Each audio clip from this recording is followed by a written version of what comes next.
Coucou, salut Monsieur Joël, j'espère que de là où vous êtes bien portant, vous m'entendez.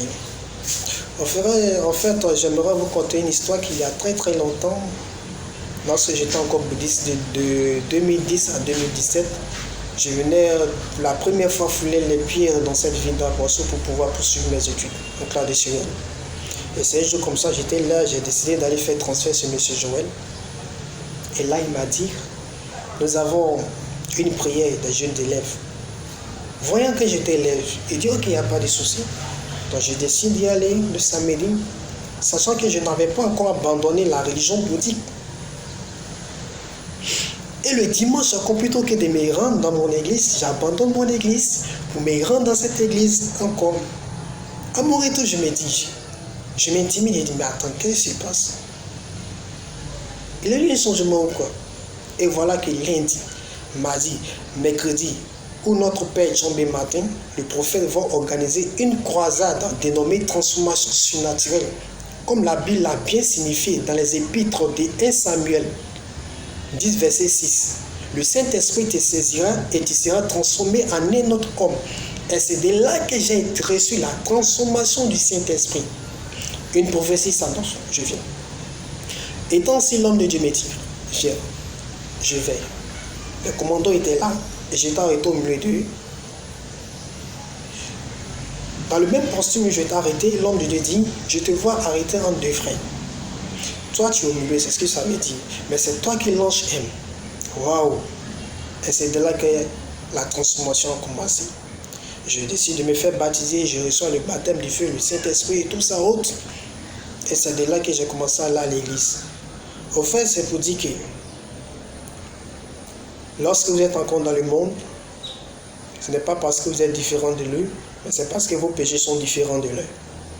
Car Christ même a dit dans sa parole, si vous souffrez, sachez que ceux qui sont dans le monde souffrent comme vous.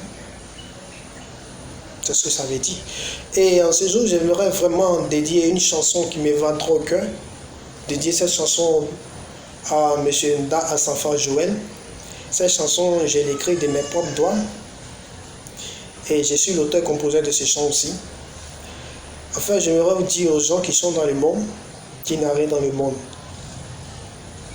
Car il n'y a rien d'agréable lorsque vous êtes en Christ. C'est pourquoi la Bible a dit dans sa parole, il est bel et bien agréable de demeurer avec les frères et sœurs. Donc, j'aimerais que tu écoutes ceci. Je ne suis qu'une brebis errante, assise au pied d'un fromager, perdu dans le brouillard.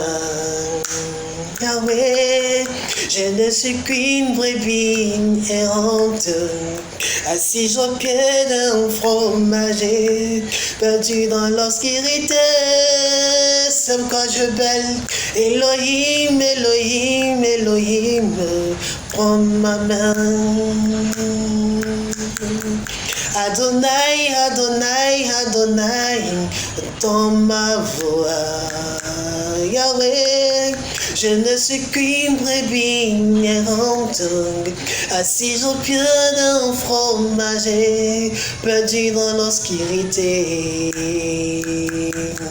Je ne suis qu'une brebis errante, assise au pied d'un fromager, perdu dans le brouillard. C'est pourquoi je belle, Elohim, Elohim, Elohim, prends ma main. Adonai, Adonai, Adonai, prends ma voix. Au fait que ça dit dans sa parole que, imaginez-vous une personne qui est en train de conduire sans brebis et qu'une brebis s'égare. Cette personne va laisser les 99 brebis pour aller chercher celle qui était égarée.